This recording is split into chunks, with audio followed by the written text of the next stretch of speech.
You're watching Daily News Podcast on Mangalore Today, your guide through the complexities of today's news landscape. From local achievements to challenges we face, we're here to bring you the full picture. In a recent incident from Brahmagiri in Udupi, 4 masked men attempted to break into an apartment during the early hours of the morning. The brazen break-in attempt was captured on CCTV camera, showcasing the individuals armed with rods trying to force their way into the property. Fortunately, the men were unsuccessful in their endeavors and left the scene without gaining access to the flat. The targeted apartment was vacant, as the elderly couple residing there had traveled to Mumbai a week prior. Reports suggest that the same group attempted break-ins at 2 other nearby apartments as well. In a tragic incident from Banati Kambalabedu near Kota, a couple has united in death. Krishna Pujari, a respected Kambala patron and farmer, and Muthu Pujari, the director of Banati Milk Producers Cooperative Society, passed away within hours of each other. Muthu Pujari succumbed to illness on Wednesday night, while Krishna Pujari suffered a fatal heart attack while returning from his wife's last rites, shattered by her demise. The couple, survived by 3 daughters and a son, has left the community in mourning. The incident has deeply moved the locals, highlighting the strong bond shared by the devoted couple. In a recent development, District in Charge Minister Denesh Gunda has taken swift action to address the recurring issue of floods in the Falguni River area of Mangalore. Minister Rao visited the flood-affected Adyapadi village and surrounding areas, where residents have been facing annual hardships due to the inundation of agricultural lands. Following demands for permanent compensation instead of temporary relief, Minister Rao has assured the villagers that a comprehensive report from experts will be obtained to prevent future floods and provide long-term solutions. The minister urged the farmers to accept the current compensation for their losses and emphasized the distinction between temporary and permanent compensation. Local residents have welcomed Minister Rao's proactive approach and are hopeful that steps will be taken promptly to address the root causes of the flooding issue. In a significant development, the Supreme Court has stated that it did not cancel the NEET UG 2024 examination despite concerns of a paper leak. The bench emphasized that there was no systemic breach of the exam's sanctity beyond Hazaribagh and Patna. The National Testing Agency, NTA, has been directed to address the inconsistencies observed this year to better serve the interests of students. A panel headed by former ISRO chief K. Radhakrishnan has been tasked with reviewing the NTA's functioning and proposing exam reforms by September 30th. The court stressed the need for technological advancements to strengthen the examination system and urged the center to rectify issues arising from the NEET UG examination. The decision not to cancel the exam was based on the absence of evidence supporting a widespread breach that would compromise the integrity of the test. The Supreme Court highlighted the implications of retesting for the millions of students involved and maintained that cancellation was not justified. This verdict comes in the backdrop of allegations of malpractices during the NEET UG exam, highlighting the importance of upholding the integrity of such competitive tests. In a recent development, DK District Minister Denesh Gunda has raised concerns about a suspected land mafia operating in Kedikal area of Mangalore, where there are fears of a landslide. The minister, during his visit to the site, has ordered a thorough investigation into the ongoing soil excavation activities being carried out under the guise of highway construction. He expressed shock at the situation and highlighted the previous warnings issued by district authorities about the dangerous condition of the Kedikal Hill. The minister has pledged to look into the actions taken by the district administration and MCC to address the issue, as well as the reasons behind permitting excavation by the Department of Mines and Geology. Stay tuned for further updates on this critical situation. In a heartwarming gesture, the brave crew of a private bus in Mangalore saved the life of a college student in distress. When the student suffered from chest pain on board, the quick-thinking bus drivers, Gajaraj Kunder, Mahesh Pujari, and Suresh Badpe, immediately rerouted the bus to the hospital. Their heroic actions were recognized and applauded by former Mayor M. Shashidhar Hegde at a special event organized by the Adarsh Friends Association in Chilimbi. The compassionate bus crew, who work on the Krishna Prasad bus of route number 13F, were honored for their selfless act of kindness. In a frightening incident, a hill collapsed over a house at Udladakoti near Nekaladi Anabailu in Upanangadi today. Thankfully, there were no injuries reported, but the house, owned by Vishwanath Naika, suffered significant damage. In addition to the structural damage, 2 vehicles were also trapped under the debris. Authorities are assessing the situation closely to ensure the safety of residents in the area.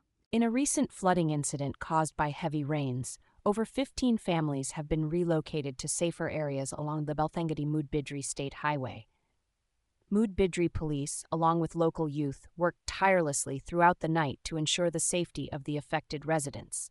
The vicinity of Marur Village Temple and nearby mosque in Mudbidri TMC limits have been significantly impacted by rainwater entering homes. Additionally, a min bridge at Sonandar village in Belthangadi Taluk has developed a crack due to the inclement weather.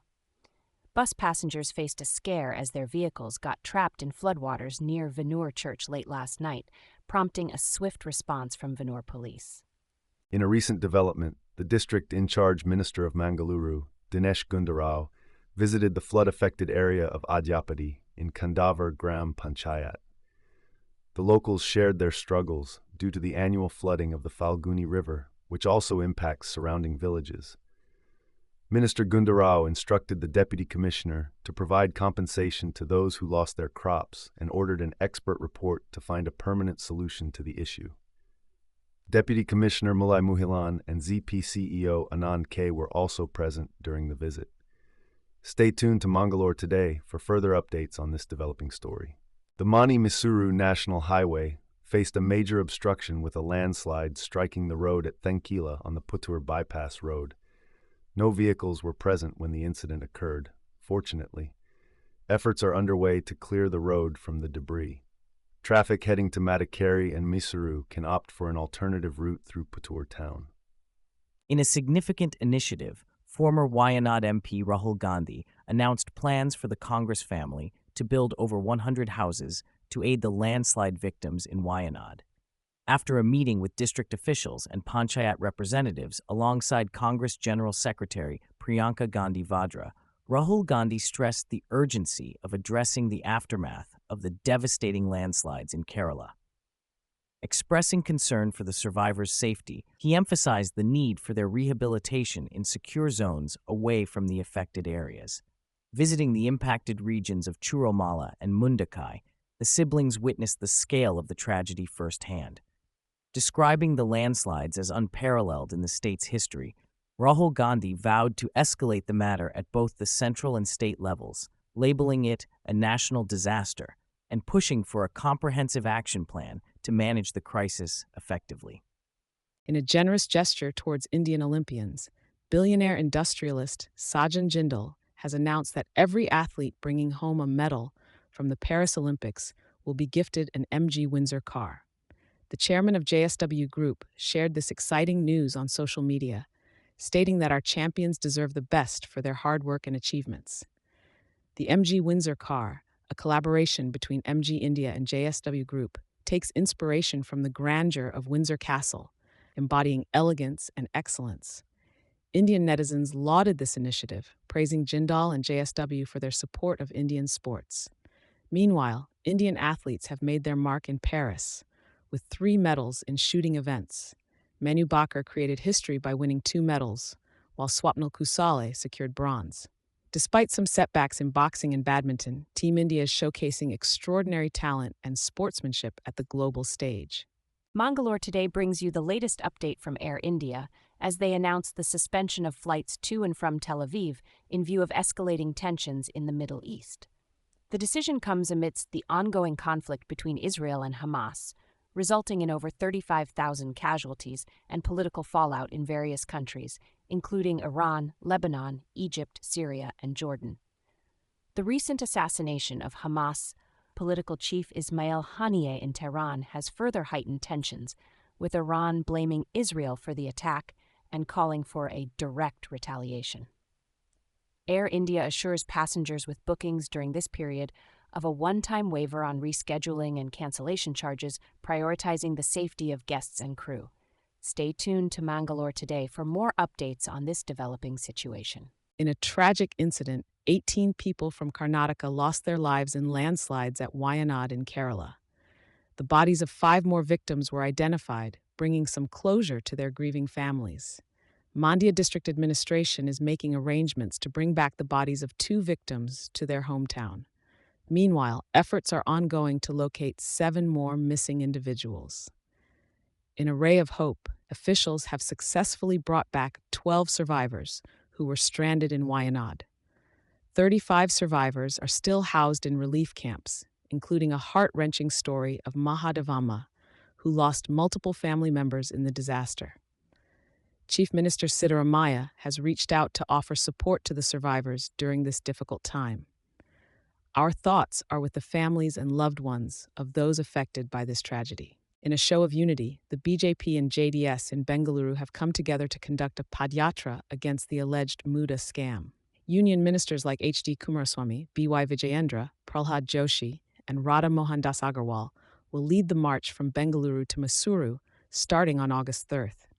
The decision comes after talks were held between the parties and Home Minister Amit Shah's intervention. Emphasizing the NDA's unity, the leaders stated that both BJP and JDS members will join hands for the event. Despite initial disagreements, the parties have resolved their issues and expressed confidence in the success of the joint foot march. Kumaraswamy clarified that all JDS leaders will actively participate. This collaborative effort aims to showcase a united front in addressing key issues affecting the region. Braving challenging weather conditions, 40 rescue teams resumed search operations in landslide-hit Wayanad district today. The completion of a crucial 190-foot-long Bailey Bridge will now facilitate the movement of heavy machinery and ambulances to the worst-affected areas. The joint teams, including personnel from various agencies and locals, will focus on 6 zones severely impacted by landslides. A 3-pronged search operation will commence, targeting the Chaliar River, with police stations and swimming experts collaborating to locate bodies. Additionally, aerial and ground searches will be conducted by the Coast Guard, Navy, and Forest Department. The human toll is significant, with 295 reported casualties and over 200 individuals still missing. Efforts to locate buried bodies are intensifying, with drones and additional search dogs being deployed in the operation. Stay tuned for more updates on this tragic situation in Wayanad. Mangaluru, 2nd August 2024. Today, the Supreme Court is set to deliver its verdict on the controversial 2024 NEET UG medical entrance exam. Despite allegations of paper leaks and irregularities, the court will explain why the exam will not be cancelled. Headed by Chief Justice D.Y. Chandrachud, a 3-judge bench will address petitions demanding a retest or cancellation of the exam. The controversy began with an unusually high number of perfect scores, sparking investigations. The exam paper was found to have been leaked, and a faulty question led to all students being awarded full marks. The court has ruled out a retest, considering the impact on over 2 million students. Chief Justice Chandrachud, along with other justices, will provide detailed reasons for this decision today. Authorities are still empowered to take action against those involved in malpractices. Mangaluru Today brings you the latest news from the capital, New Delhi. Prime Minister Narendra Modi had a fruitful discussion with Vietnam's Prime Minister Pham Minh Chinh, strengthening ties in various sectors like technology, security, and connectivity. PM Modi highlighted the importance of the strong friendship between India and Vietnam, emphasizing collaborations in trade, energy, and green economy. The 2 leaders also discussed defense, maritime trade, and MSME sectors, aiming to enhance relations further. PM Modi praised the cultural and people-to-people linkages, affirming Vietnam as a crucial partner in India's Act East policy and Indo-Pacific vision. He invited Vietnamese citizens to explore India's Buddhist circuit. PM Chin acknowledged PM Modi's leadership in elevating India as a global powerhouse and welcomed closer ties between the 2 nations. The strategic partnership between India and Vietnam marks a new era of cooperation. Stay tuned for more updates on this developing story. India is bracing for above-normal rainfall in August and September, according to the India Meteorological Department. This prediction raises concerns for potential landslides and floods. The monsoon season is crucial for the country's agricultural sector and for replenishing water reservoirs, vital for drinking water and power generation. The IMD anticipates rainfall to be around 106% of the long-period average. While most parts of the country are expected to receive normal to above normal rainfall, regions like the Northeast, East India, Ladakh, Saurashtra, and Kutch may experience below normal rainfall. The IMD chief also highlighted the possibility of deficient rainfall in certain areas. La Niña conditions could develop by the end of August, impacting monsoon rainfall. Central India has been benefiting from good rainfall, although northwest India and parts of the south have recorded deficits. The Indian monsoon's variability, influenced by natural factors and climate change, poses challenges and opportunities for different regions across the country. As we close today's session, our thanks go out to you, our viewers. For further reading and the latest news, be sure to visit mangaloretoday.com. And, for your daily dose of news, hit the subscribe button. Thank you for choosing Mangalore Today. Goodbye.